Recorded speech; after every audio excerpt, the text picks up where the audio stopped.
Assalamualaikum warahmatullahi wabarakatuh. Innal hamdalillah nahmaduhu wa nasta'inuhu wa nastaghfiruh wa na'udzu billahi min shururi anfusina wa min sayyiati a'malina. Man yahdihillahu fala mudilla lahu wa man yudlilhu fala hadiya lahu.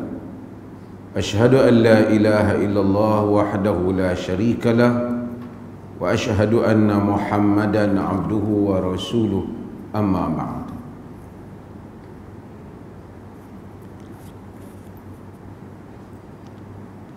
Hadirin dan hadirat yang dirahmati Allah,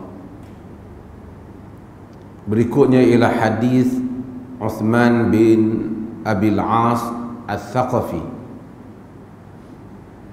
Kita masih lagi membahaskan tentang azan. Wa an Uthman bin Abil As radhiyallahu an qala ya Rasulullah ij'alni imama qaumi faqala anta imamuhum waqtadi bi ad'afihim wattakhidh muadhdhinan la ya'khudhu ala adhanihi ajran. Akhrajahu al-khamsatu wa hassanahu at-Tirmidzi wa sahhahu al-Hakim. Hadis ini diriwayatkan oleh khamsah, yakni riwayat Abu Dawud, at-Tirmidzi, diriwayatkan oleh Ibnu Majah, diriwayatkan oleh Imam Ahmad.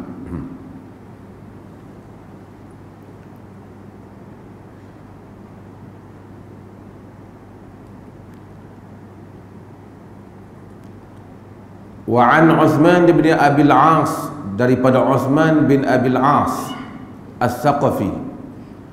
Uthman bin Abil As As-Thaqafi adalah satu orang sahabi daripada Bani Thaqif. Saqifu Taif, daripada orang Taif. Tuan-tuan sekarang bila pergi Mekah, sekarang tak boleh pergi lah, tapi bila buka nanti, dan sebelum ni kerajaan Arab Saudi dah mula benarkan apabila siapa yang pergi ke Mekah buat umrah, dia boleh pergi ziarah kawasan lain. Antara kawasan yang dia buka itu ialah Taif. Taif ataupun At-Taif adalah merupakan tempat tinggalnya Thaqif, puak Thaqif ni. Mereka tinggal sebelum daripada Nabi SAW dilantik menjadi Rasul lagi, sehingga sekarang Thaqif ni ada di Taif. Al-Thaqafi itu Hajjaj bin Yusuf Al-Thaqafi. Al-Thaqafi itu maksudnya daripada Thaqif. Maksudnya orang ni Taif, daripada Taif. Bukan daripada Taif, bukan Ain Hamzah. Taif, daripada Taif. Taif ni kita pernah dengar, jika kita ingat cerita apa? Nabi dilontar di Taif. Aisyah radhiyallahu anha pernah bertanya Nabi sallallahu alaihi wasallam tentang hal laqita min qaumika ma huwa ashaddu min yaumil aqabah. Adakah kau pernah berjumpa berlaku benda yang lebih dahsyat daripada hari Aqabah, dan sebagian lebih dahsyat daripada perang Uhud? Nabi kata ya, iaitu hari dia pergi berdakwah kepada suku Ibnu Abdi Yalil bin Abdi Kulal, seperti yang diriwayatkan oleh Al-Imam Al-Bukhari. Ibnu Abdi Yalil bin Abdi Kulal ni daripada Taif ni. Mereka lah yang menyambut Nabi dengan melontar baginda sallallahu alaihi wasallam sehingga luka dan cedera baginda. darah daripada atas turun sehingga ke bawah dengan batu-batu yang dilontar oleh orang Taif. Dan ada riwayat yang diriwayatkan oleh Muhammad ibn Ishaq, walaupun ada perbincangan tentang sanadnya, yaitu baginda sallallahu alaihi wasallam menyebut, Allahumma inni ashku ilaika dha'fa quwwati wa qillata hilati wa hawani 'ala an-nas ya arhamar rahimin anta rabbul mustad'afin wa anta rabbi ila man takiluni ila ba'idin yatajahhamuni am ila aduwin mallaktahu amri illam yakun bika alayya ghadabun fala ubali a'udhu binuri wajhika alladhi ashraqat bihi adh-dhulumat wa salaha bihi amru dunya wal akhirah min an tanzila alayya ghadabak aw tahilla alayya sakhatak. Allahumma inni ashku ilaika dha'fa quwwati, ya Allah, aku mengadu kepadamu lemahnya kekuatanku, sedikitnya helahku, dan hinanya aku di kalangan manusia. Ketika itu Nabi kena lontar bawa diri.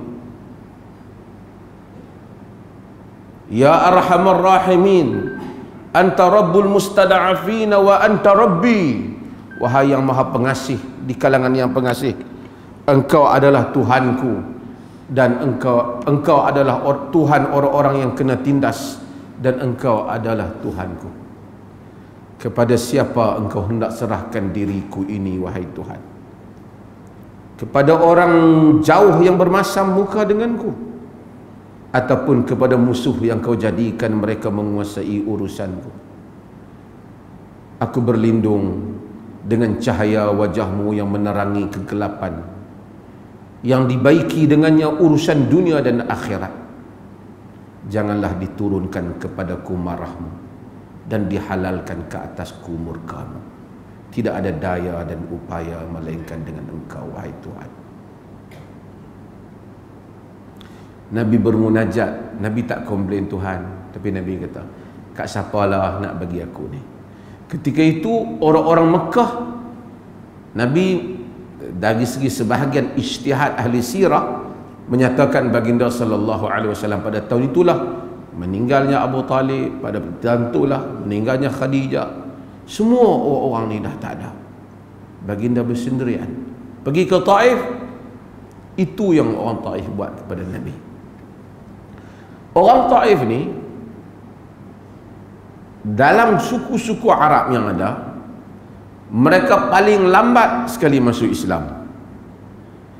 Di dalam riwayat, malaikat minta untuk turunkan bala kepada orang Taif, tapi Nabi mengharapkan supaya keturunan orang Taif ini beriman dengan baginda. Dakwah ni panjang nafasnya. Pada tahun 8 Hijrah, ada seorang sahabat yang mulia, nama dia Urwah bin Mas'ud Al-Thaqafi. Dia ketua orang Taif. Bila dia ketua orang Taif, dia beriman dengan Nabi sallallahu alaihi wasallam, dan dia balik, dia sangka dengan kedudukan dia sebagai satu orang ketua yang dihormati, yang didengar cakapnya, bila dia pulang nanti dia bagi tahu orang Taif, berimanlah dengan Muhammad, dia Rasul. Dia ingat mereka terima. Bukan saja mereka tak terima, mereka memanahnya daripada setiap penjuru, dan akhirnya dia mati. Urwah bin Mas'ud Al-Thaqafi. Keras kepala orang Taif ni.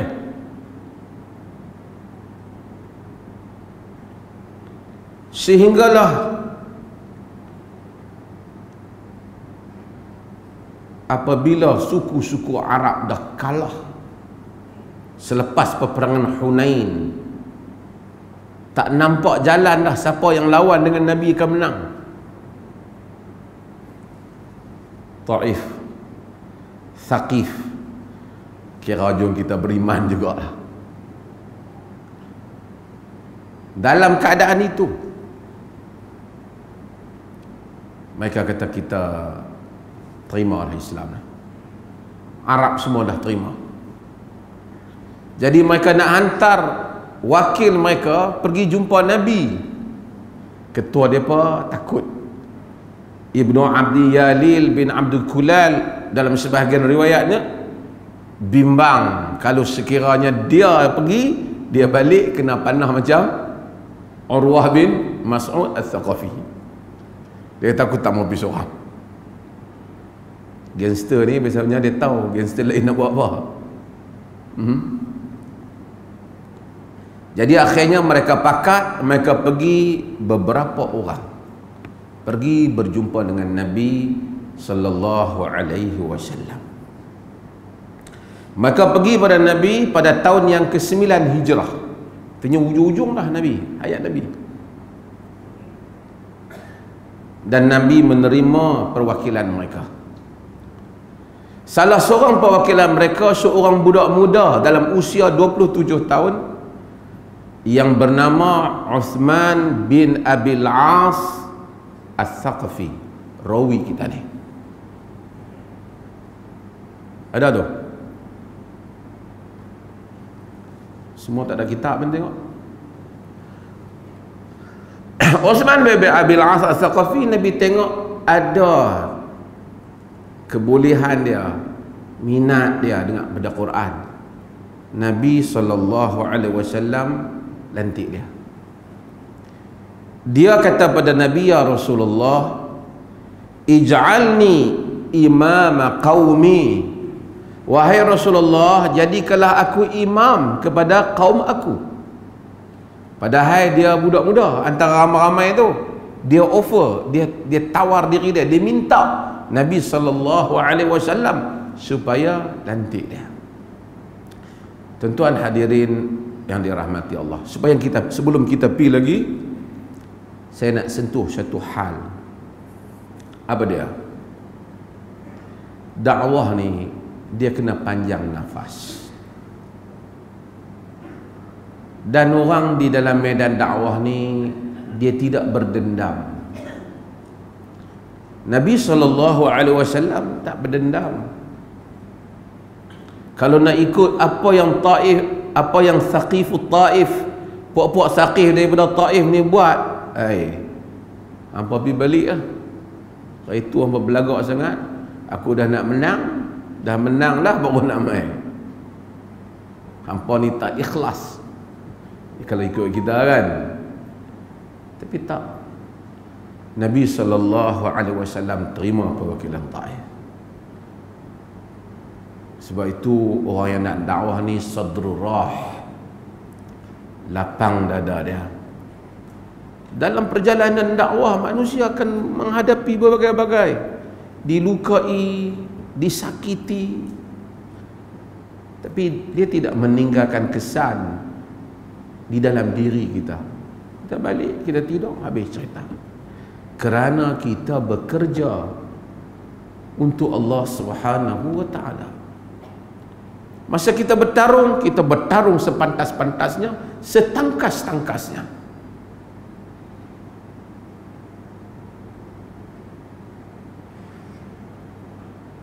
Habis pertarungan, kita bertarung bukan supaya kita berjaya memusnahkan musuh, tak.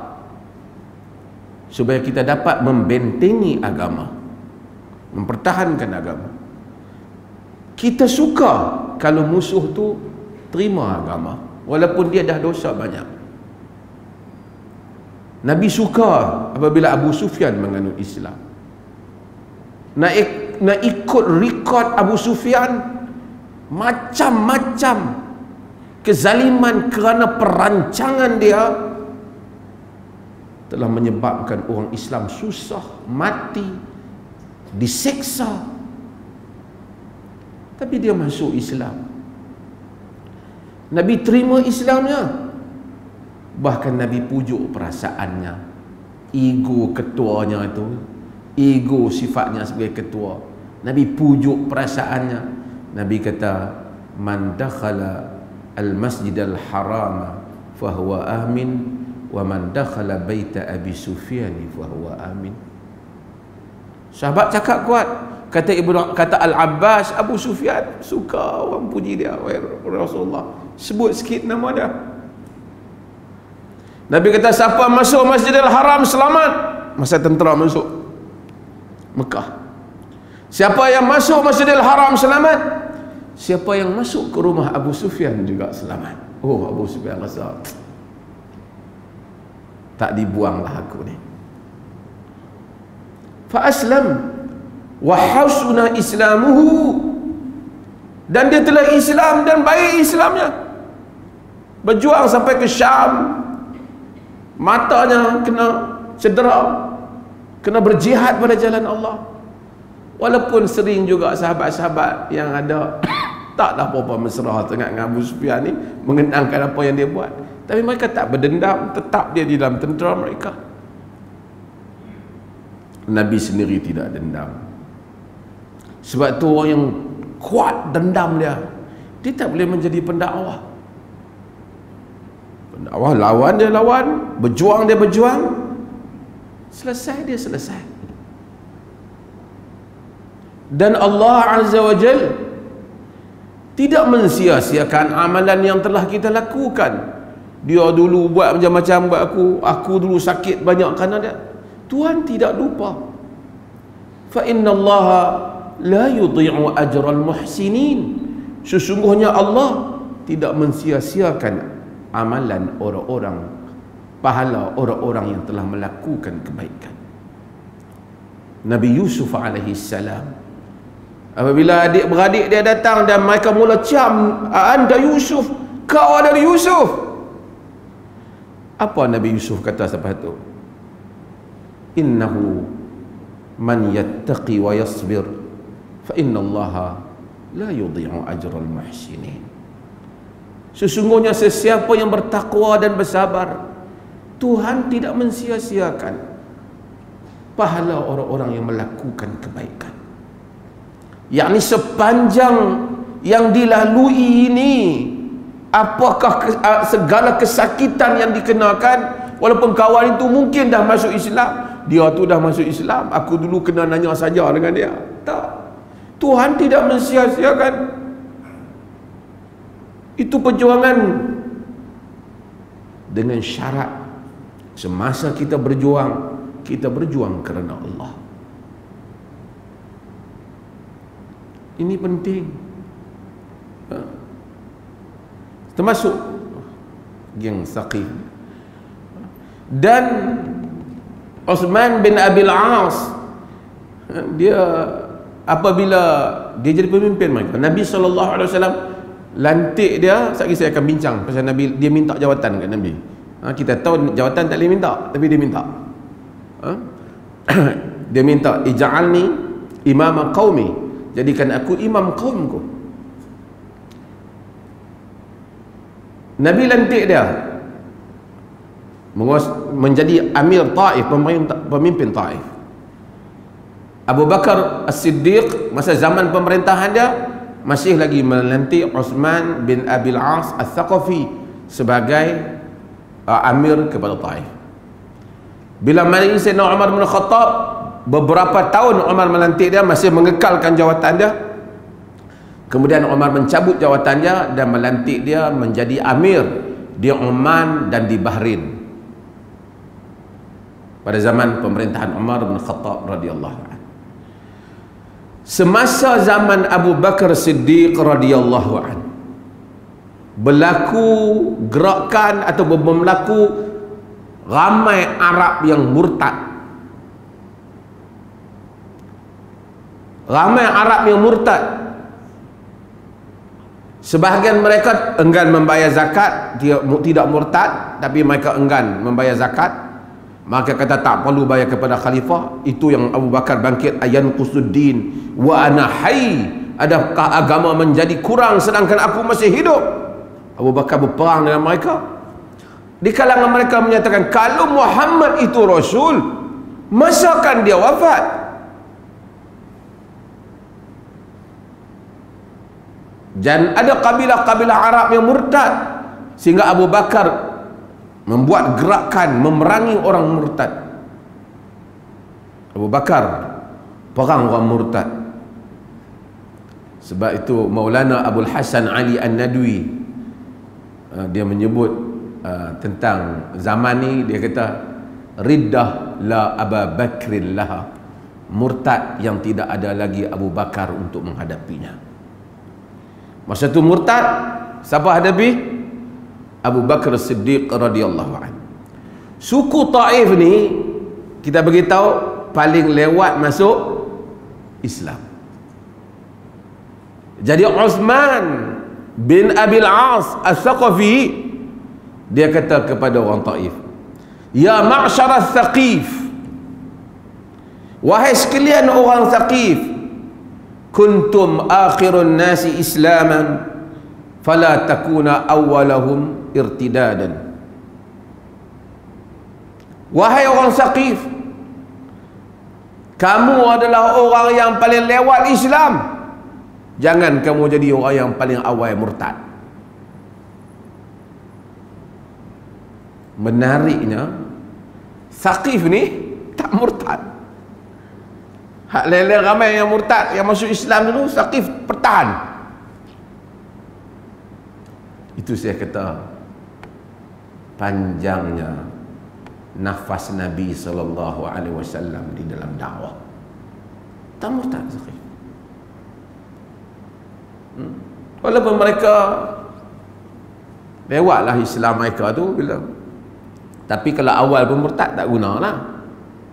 Tapi kalau awal Islam dan baik Islamnya, tentulah lebih baik.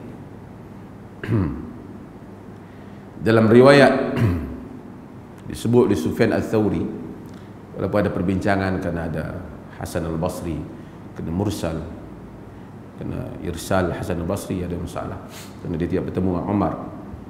Tapi disebut oleh dalam Al-Mustadrak, disebut di dalam beberapa riwayat bagaimana apabila orang-orang besar Quraisy dulu seperti Abu Sufyan, Suhail bin Amr. Suhail ni orang besar Quraisy. Dia yang buat perjanjian Hudaibiyah dengan Nabi SAW, yang mewakili buat, yang melarang tulis Muhammad Rasulullah. Nabi kata Suhail ni orang bijak. Masa dia buat perjanjian dengan Nabi SAW, Nabi tulis Bismillahirrahmanirrahim. Dia kata la nadri ma Bismillahirrahmanirrahim, kami tak tahu apa dia Ar-Rahmanir-Rahim. Uktub bismika Allahumma, tulislah dengan namamu ya Allah. Ali tulis, Ali tak mau. Nabi kata tulis. Nabi tak apalah, pakai hak dia nak. Hak yang dia mau. Ini perjanjian antara Quraisy, antara Muhammad Rasulullah dan Quraisy. Dia kata kalau kami iktiraf kau Rasulullah, daripada awal perjanjian ni tak ada. Muhammad bin Abdullah, jangan tulis Rasulullah. Ali marah. Tak apa Nabi. Sehingga sebahagian riwayat Nabi tanya tang mana tu, Nabi kan tak membaca. Nabi pergi padam dengan Nabi. Ali tak mau padam. Buat perjanjian tu sahabat tak puas hati dalam perjanjian tu. Sahabat rasa tak berpihak pada orang Islam. Tapi Nabi buat. Sehingga Sayyidina Umar cabar, alasna ala haqqin wa hum ala batil. Tidakkah kita atas kebenaran, mereka atas kesesatan? Nabi kata bala. Alasta Rasulullah, tidakkah kau tu Rasulullah? Nabi kata bala.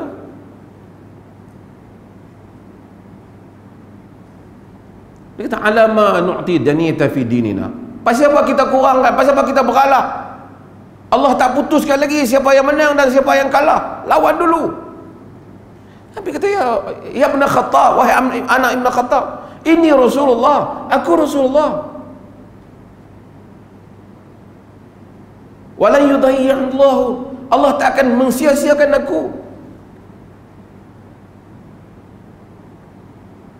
Sehingga sahabat marah. Suhail punya kerja. Nabi kata tak apa, kita tahallul. Kali ni kita main umrah, tak boleh kita tahallul. Sahabat nak masuk, semua tak mau tahallul. Nabi suruh. Ummu Salamah kata pada ya Rasulullah, Rasulullah dulu cukup. Rasulullah cukur, barulah yang lain dengan berat hati pakat cukur kepala mereka. Berat dengan peristiwa itu. Suhail punya kerja, dia masuk Islam. Nabi terima Islam Suhail. Masa hari itu anak dia masuk Islam. Dalam perjanjian tu, kalau dah orang musyrikin masuk Islam, mereka tak boleh pergi ke Madinah. Orang Madinah murtad, boleh balik ke musyrikin. Anak dia masuk Islam, dia kata mari kepada Nabi, pasal Nabi dah ada di Mekah.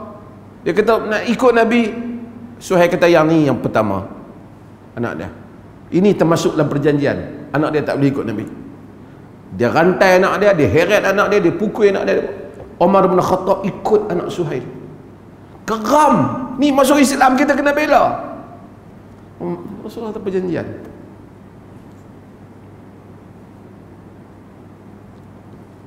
Suhail, dia masuk Islam. Pada hari Nabi buat haji, Nabi cukur rambut, dia kutip rambut Nabi, dia memberkati, ya tabar, dia mengambil berkat daripada rambut Nabi sallallahu alaihi wasallam. Dia masuk Islam. Tapi tentulah sebijak mana Suhail, dia lewat Islam dia. Juga Abu Sufyan, tak kira lagi Al-Aqra' bin Habis, Badwin. Dalam riwayat itu menyatakan, apabila mereka nak masuk jumpa Sayyidina Umar pada zaman pemerintahan Umar, mereka tunggu di luar. Tunggu di luar, ada lagi orang lain kat luar. Kau orang duk tunggu. Salman Al-Farisi, ni orang bukan Arab, Farsi, orang biasa, orang hamba dulu. Siapa lagi? Bilal, dalam sebagian riwayat ada Bilal, Suhaib Ar-Rumi, Abdullah bin Mas'ud. Orang-orang yang dulu dipandang sebagai orang bawah lah. Tunggu, keluar wakil Umar, panggil ni dulu, Salman, Suhaib, Bilal, mereka ni masuk dulu. Berubah, walaupun mereka dah masuk Islam, tapi biasalah ada dalam hati mereka, amboi, kita tunggu pun boleh kat mereka dulu.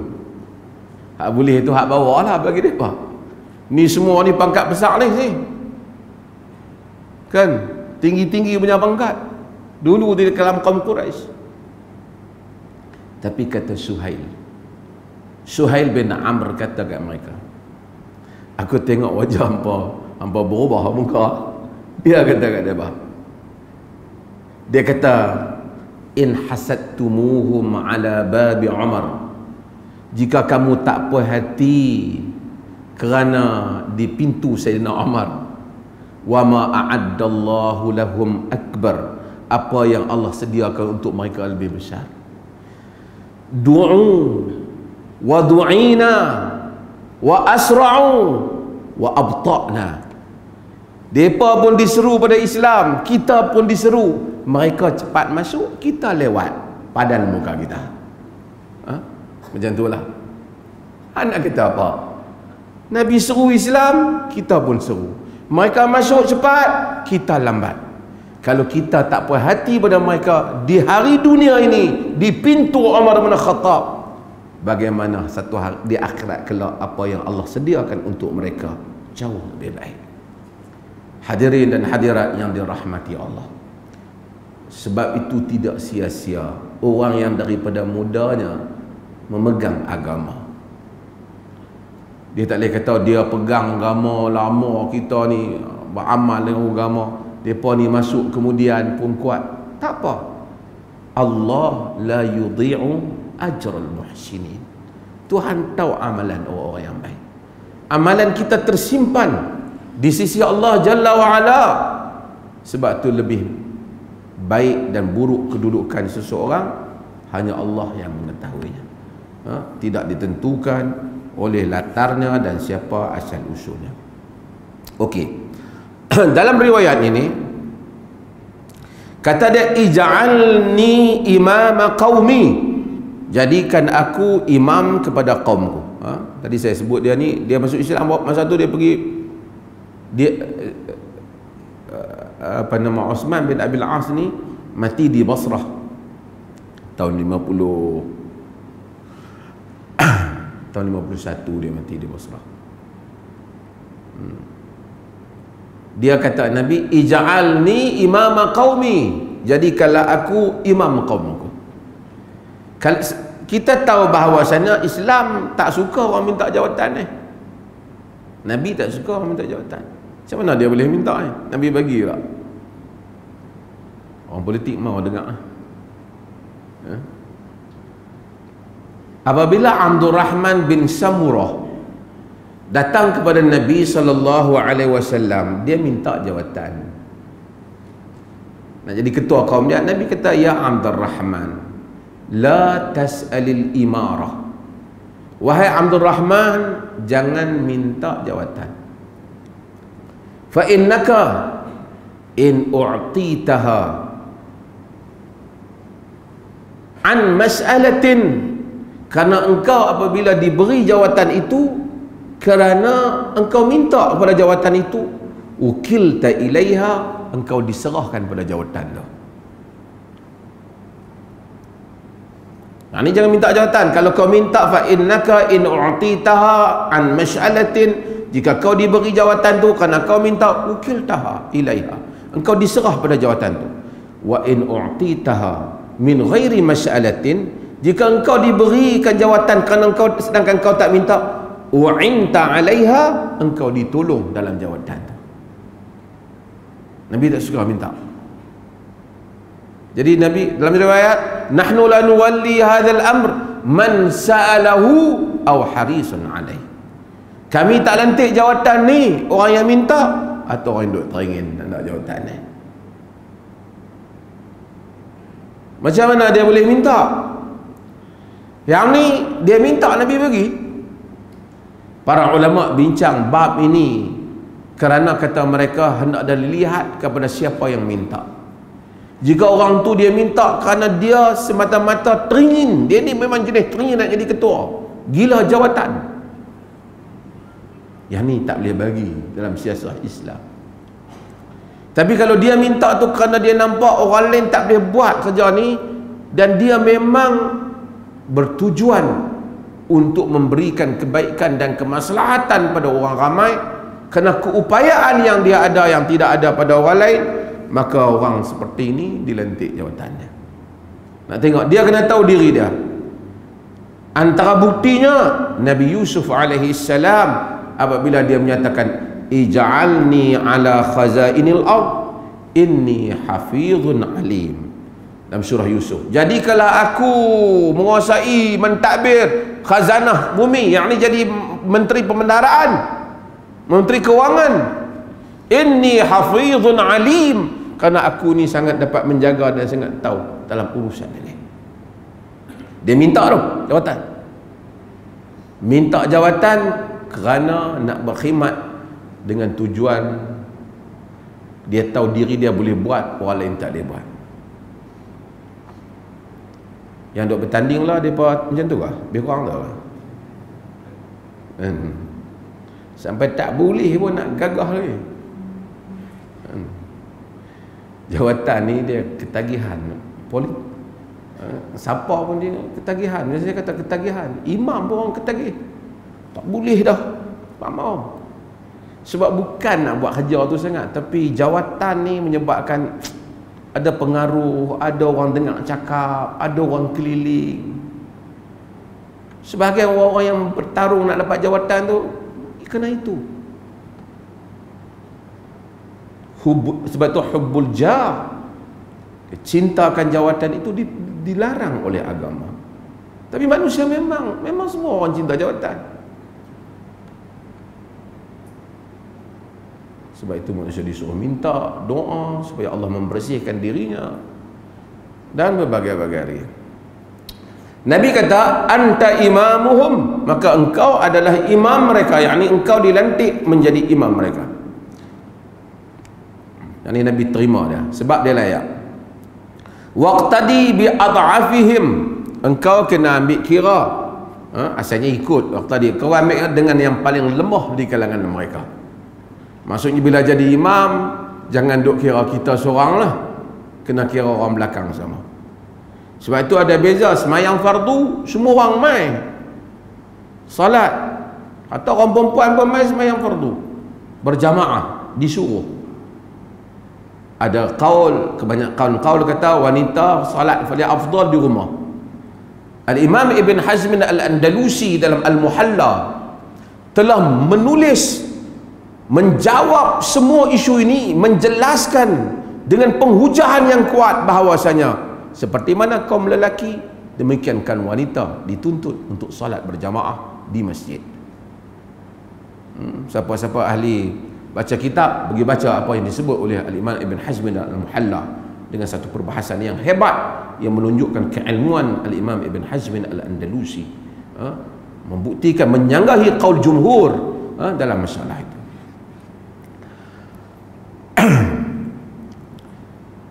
Bila kita jadi imam masjid, imam fardu ni semua orang mayang. Bila semua orang kena mai semayang, sama ada dituntut sunat dan seumpamanya, tak bolehlah kita kira kita saja. Kalau semayang malam tak apa, Nabi semayang malam panjang.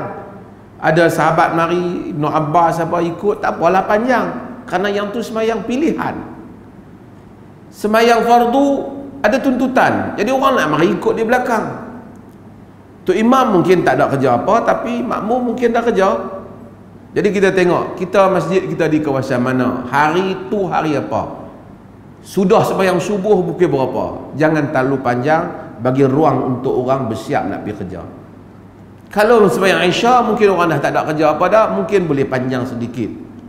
Subuh memang Nabi baca juga panjang, taklah baca pendek, tapi janganlah terlalu panjang sehingga menyebabkan tak mampu orang nak ikut di belakang. Ambil kira yang paling lemah. Tengok kalau ada budak-budak melangih dan seumpamanya, dia ambil kira apabila seseorang menjadi imam. Tanda imam itu faqih, tanda dia faham arahan Nabi sallallahu alaihi wasallam. Dulu ada di Perlis ni lah, zaman lah tak ada lah, sujud panjang, sujud rokok panjang, had darah tinggi berapa kali nak tumbang. Dia kata sunnah, sunnahnya meraihkan makmum, meraihkan makmum, meraihkan makmum. Kerana makmum bukan semua sama. Bagus kita sujud, doa dalam sujud, tapi dengan kadarnya, jangan terlalu panjang, kerana kita imam, kerana ada keperluan di belakang. Okey. Wattakhidh muadzina, dan ambil muazzin. Jadi lantik muazzin. Cari bila nak sembahyang kena cari orang azan. La ya'khudhu ala adhanihi ajra, yang tidak mengambil daripada azannya pahala, upah. Muazzin yang tak ambil daripada azannya upah. Nabi kita lantik muazzin yang tak minta upah, yang ni tak minta gaji ya. Berlaku perbincang, bukan tak minta gaji, tak minta upah. Pas bang mas RM50 duit apa? Duit bang tadi. Tak buat kan? Berlaku perbincangan di kalangan para fuqaha, apa hukum muazzin mengambil upah di atas kerja azan. Sebelum tu bagi muazzin tu azan dulu, baru ada keputusan. Saya takut dia terjadi azan. So dia azan.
Bismillah. Kita sambung semula perbincangan kita. Maka oleh kerana Nabi SAW dalam hadis ni menyebut la ya'khudhu ala adhanihi ajra. Dia tak mengambil di atas azannya itu upah. Berlaku perbincangan.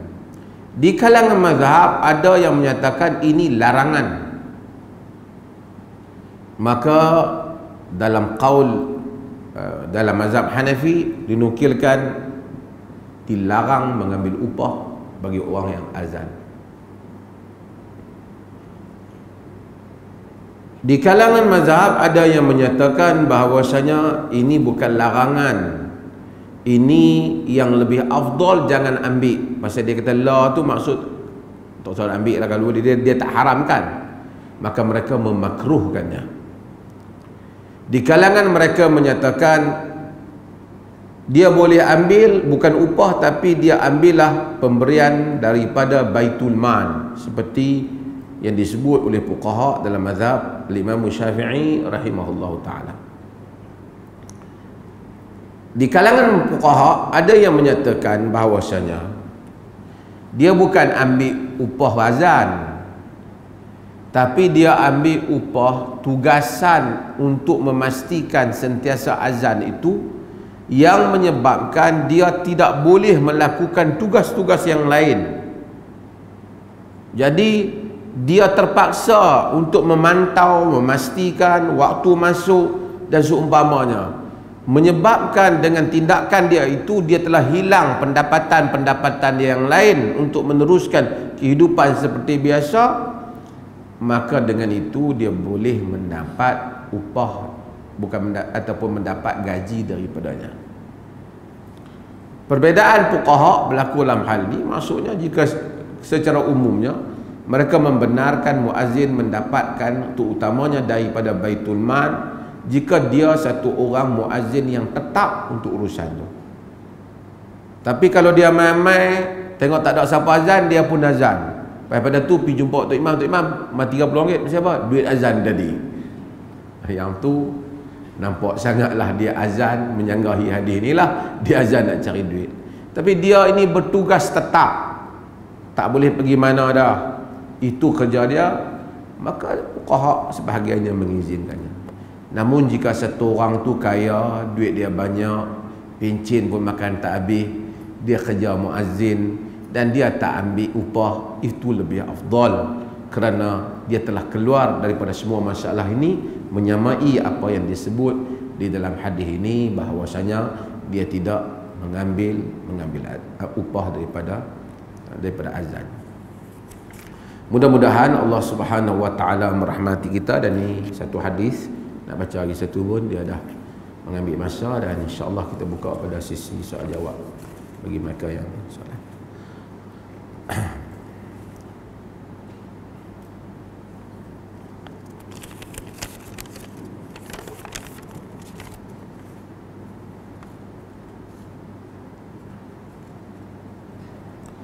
Okey, sebelum saya nak jawab soalan yang lain ni, saya nak sebut satu hasil perbincangan Jawatan Kuasa Fatwa Perlis Tapi dia tak jadi fatwa rasmi lagi ni. Sebab nak jadi fatwa rasmi dia mesti melalui beberapa proses. Mesti pergi kepada Majlis Agama Islam. Kemudian selepas daripada itu, setelah diluluskan ataupun dipersetujui dalam majlis, kemudian diangkat kepada raja pemerintah, dan kemudian baru sama ada digazetkan atau seumpamanya, baru dianggap sebagai fatwa itu rasmi. Namun oleh kerana ia membabitkan satu hukum yang sering ditanya, jadi kita telah bincang panjang baru-baru ini yang membabitkan ahli-ahli fatwa negeri Perlis tentang pekerjaan menghantar makanan ataupun menghantar penumpang yang kadang-kala bercampur dengan barang-barang yang haram. Ini tak kira lah dia kerja dengan syarikat mana pun, saya tak mau sebutlah, nanti dia ada sebut nama syarikat di sini. Jadi bila disebut tu dia nak kena ambil order. Bila ambil order tu ada yang halal, ada yang tidak halal. Ataupun dia mungkin ambil penumpang. Penumpang tu naik dengan dia. Penumpang tu mungkin naik, penumpang tu mungkin bawa 2-3 botol arak sekali dengan dia. Di Perlis mungkin ada tak banyak kot. Tapi di negeri-negeri yang ada pelancongan dan seumpamanya, kes-kes yang seperti ini berlaku. Jadi kita akan sebut jawapan dalam hal ini ikut sekuen dia, supaya siapa yang mendengar jawapan ni dia kena dengar semua. Jangan dia pergi dengar sepatah tu, aku nak sepatah tu je. Dia tak boleh. Pada umumnya pekerjaan menghantar makan ke, hantar penumpang ke, pekerjaan ini pada umumnya adalah pekerjaan yang harus, bukan harus Indonesia, harus kita jaiz, iaitu dibolehkan. Karena umumnya kerja menghantar ni kerja yang halal, selagi mana dia tidak terlibat dengan penghantaran yang jelas jenayah. Kayak dia mengedar dadah, tu edar tu tak boleh lah. Ataupun dia menjadi pemandu kepada aktiviti jenayah, itu tak boleh lah, itu jelas. Tapi seorang yang kerja dia umum, apa tugasan? Menghantar barang. Dia tak habaq hantar apa, kerja hantar barang. Apa barang orang suruh hantar, hantar. Daripada lori ke orang call minta sewa lori, dia bawa lori, dia punggah barang orang tu, dia hantar ke tempat yang dia mau. Ataupun dia hantar bungkusan ke apa sekarang ni macam-macam dalam PKP ni. Ataupun dia bawa makanan tu, order makanan dalam macam-macam aplikasi yang ada. Panda lah, saya sebutlah, GrabFood lah, macam-macam. Mereka ni semua terlibat. Ya. Positifnya adalah kita lihat ramai katanya mak-mak rempit sudah tidak merempit kerana mereka pergi hantar makanan. Okey lah kan. Okey, pekerjaan ini asalnya adalah halal. Status tu dulu, logo halal tu dulu bagi kat dia bah. Baru kita nak bincang tentang perkara-perkara yang ada kaitan dengan hal ni. Okey. Bila kita tahu kerja dia adalah menghantar barang, maka tugasan dia hantar barang. Dia tidak perlu memperincikan untuk mengetahui apakah barang yang dihantar, kerana agama tidak menyuruh untuk dia menjadi pengintip kepada barang yang dia bawa. Memadai dengan untuk dia mengetahui barang yang dia bawa itu tidak bercanggah dengan undang-undang pemerintah. Cukup. Dia tak payah tanya ni barang dalam ni halal ke haram, tak usah duk tanya. Kalau dah tengoklah barang ni, tak payah pula pergi baca, nak baca dulu ingredient dia ni.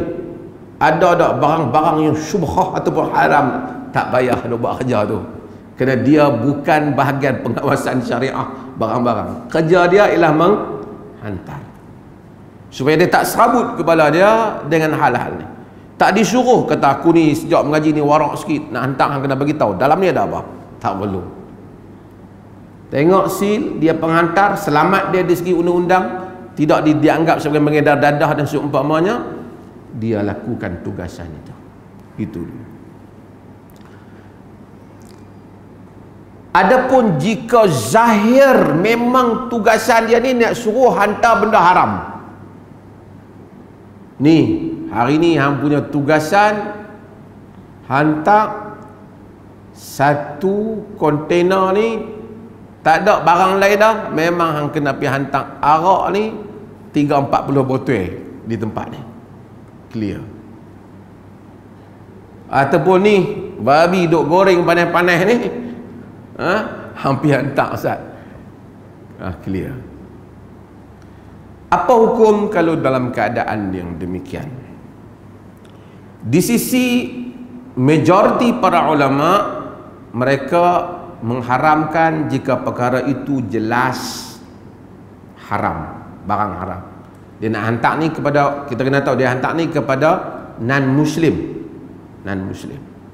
Mereka kata tak boleh di atas berbagai alasan. Salah satunya alasan yang agak mengusul ialah tentang khitab furu', tentang arahan Tuhan kepada manusia ini berhubung dengan furu' syariah, iaitu semayang, puasa, semua ni. Adakah orang kafir terkena ataupun tidak terkena? Kerana mereka adalah telah kufur daripada awal. Kalau mereka terkena, maka kita tak boleh bekerjasama dengan mereka. Mereka haram, kerana mereka haram makan babi.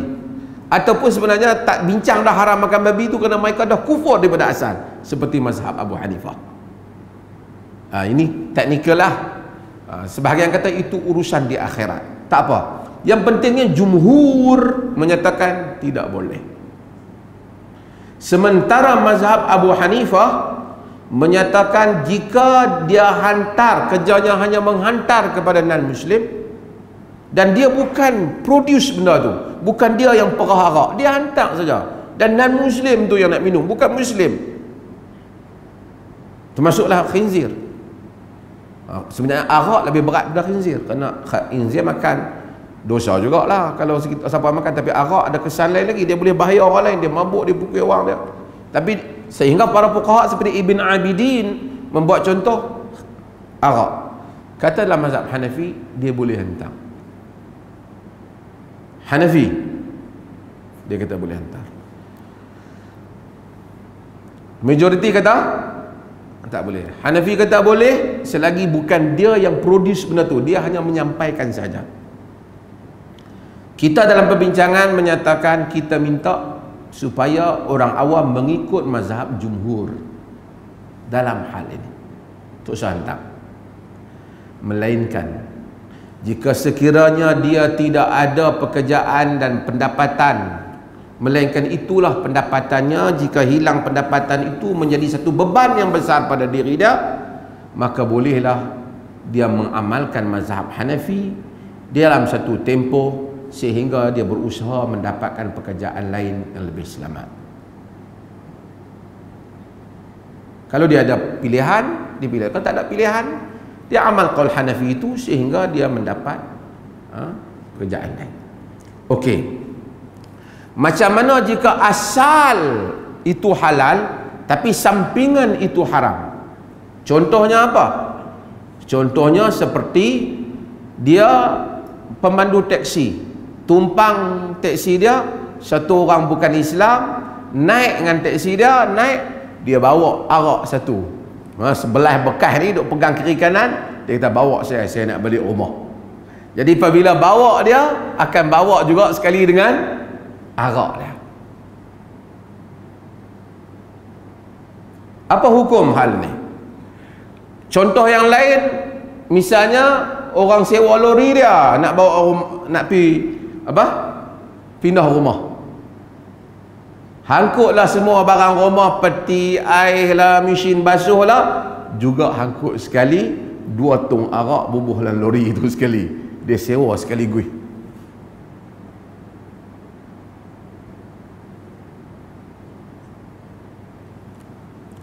Dalam hal keadaan seperti ini, kita melihat kaedah yang disebut oleh para ulama, termasuk disebut oleh Al-Imam Suyuti di dalam Al-Asbah wal Nadhair, iaitu yughtafaru fi tawabi'i ma la yughtafaru fi ghairiha. Dimaafkan pada benda-benda yang menjadi ikutan sampingan apa yang tidak dimaafkan pada yang selain daripadanya. Maksud benda yang menjadi ikut dimaafkan. Contoh para fuqaha buat klasik punya contoh dalam kitab-kitab fiqh lama, mereka buat ialah misalnya membeli janin. Tak boleh. Janin lembu tu, dalam perut lembu tu tak boleh kita nak beli yang tu, tak dijual, tak boleh jual. Tapi kalau kita beli ibu dia masuk sekali dengan janin, tak apa.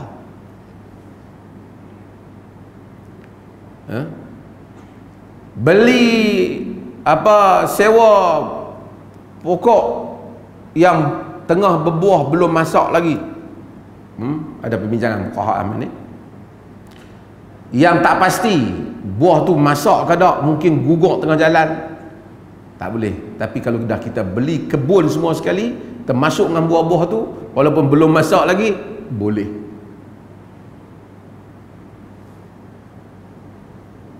Maka dengan itu termasuklah hal-hal ni. Kalau orang order kek, terimalah sebagai kek. Dalam dia tu ada apa? It's not our business. Ceritanya kek. Hantar sebagai kek. Maka itu di atas dianggap sebagai tabi' yang mengikutnya. Demikian juga kalau dia jual order nasi, kira nasi lah. Apa dalam nasi itu? Tabi'. Kita tak saduk mendetail, melainkan jelas dia order seketui daging khinzir. Hak tu masuk bab hak tadi. Okey. Cumanya bab ni semua kita bahaskan apabila membabitkan bukan Islam. Dan bukan Islam ni, di samping hukum hakam ni, ada satu bab lagi untuk mereka berada dalam negara di mana hak telah diberikan oleh negara pada mereka, dan orang Islam ala syurutihim menunaikan janji mereka dalam perjanjian, macam mana Nabi tunaikan janji tadi. Cumanya kita nasihatkan, kalau sekiranya dia tu pergi hantar arak, hantar banyak-banyak barang, tengok-tengok ada arak satu botol, 3-5 botol. Rumah tu rumah orang Islam, hantar peti air, hantar TV, hantar, ada juga botol arak. Rumah Muslim. Menjadi tanggungjawab dia bukan saja seorang penghantar, tapi dia seorang Muslim, menunaikan amar ma'ruf dan nahi mungkar, menasihati orang Muslim itu, memberitahu dia haram arak untuk diminum oleh seorang Muslim. Tu dia kena bagi tahu lah. Itu dia tak boleh biarlah. Tengok kalau ada Muslim pergi makan nasi goreng ni, yang mana kedai kata nasi goreng ni tak tahulah, kata rasanya macam tak halal, dia boleh bagi. Tapi kalau orang lain kita tak biar detail. Dia ambil, dia order, mungkin dia nak bagi anjing dia makan ke, dia nak makan ke, itu kita tak detail. Ini secara umum dalam urusan ni bagi yang bertanya, supaya mudah-mudahan mereka dapat penjelasan.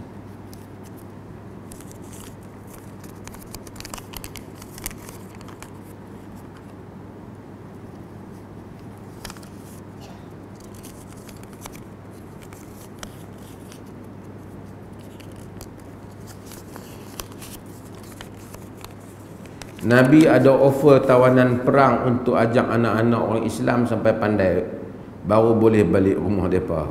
Ada yang lulus dengan jalan tu ke tak? Kita kena hormat guru kita yang kafir dalam kes ini. Dalam kes ini mereka tawanan perang. Mereka tawanan, maksudnya walaupun akhirnya Al-Quran turun menyokong pendirian Umar bin Khattab radhiyallahu an supaya tidak disimpan tawanan perang, bahkan dihukum mereka. Namun Nabi telah mengambil langkah tersebut, mereka sebagai tawanan perang, yakni mereka kena ajar sebagai satu denda mereka terhadap apa yang mereka lakukan. Mereka satu sudut mereka guru lah, tapi sudut mereka secara paksaan mesti melakukannya. Jadi penghormatan dalam erti kata guru, dalam erti kata yang kita sebut biasa ni, tidak berlaku dalam konteks itu. Tetapi seorang sahabat mendengar mereka yang mengajarnya dan mengambil manfaat dan dengan ilmu boleh menulis dan membaca yang diajar oleh tawanan tersebut.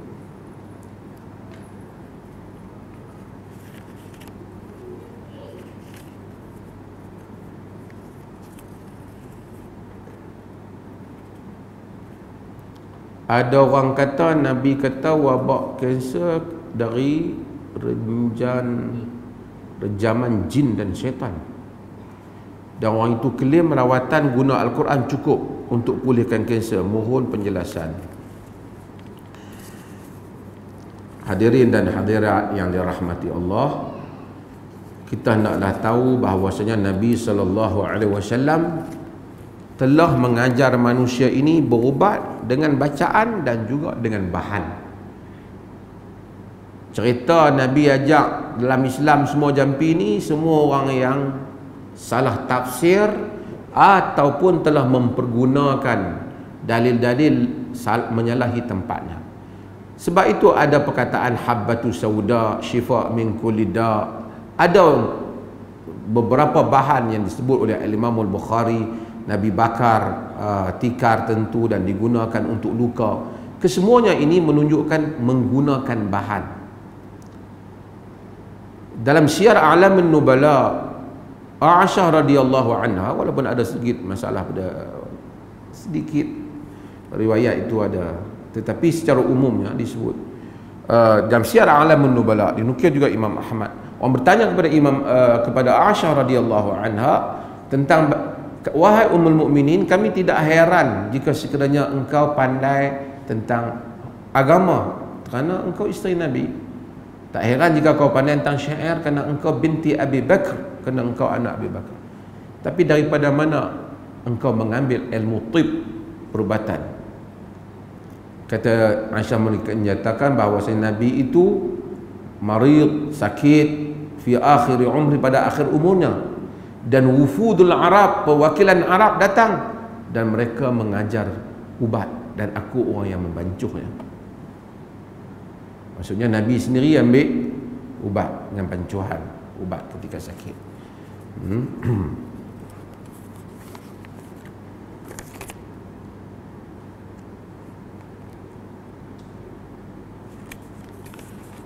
Macam mana pekerjaan membersih hotel, termasuk kena bersih tempat-tempat yang ada bekas arak dan seumpamanya. Kerja dia membersih hotel. Hotel tu sendiri bukan tempat yang haram, kerana hotel bukan dibuat untuk minum arak. Hotel dibuat untuk penginapan. Kita pergi ambil kerja membersih. Membersih tu merangkumi semualah. Apa yang ada kita bersih. Bukan kerana kita meredai arak, bahkan kita membersihkan tempat itu daripada kesan kotoran arak. Maka itu adalah perbuatan yang diizinkan, bahkan itu adalah pekerjaan yang harus di sisi syarak. Wallahu ta'ala a'lam. Tadi ada siapa hantar apa tadi? Tebalnya soalan.